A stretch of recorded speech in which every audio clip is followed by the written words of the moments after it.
நானும் வச்சுட்டேன். ஹாப்பி தீபாவளி.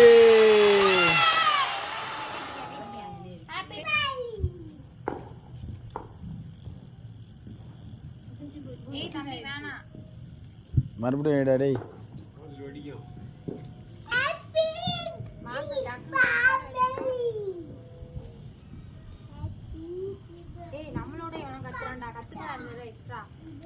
கத்துறா கத்துறா.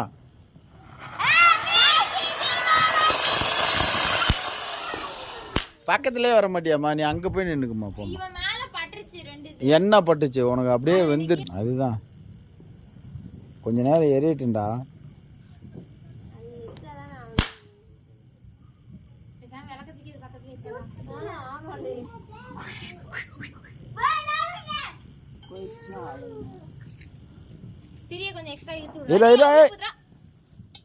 ஆனா நீ சயின்ஸுக்கும் உனக்கும் சம்பந்தமே இல்லைங்கிறது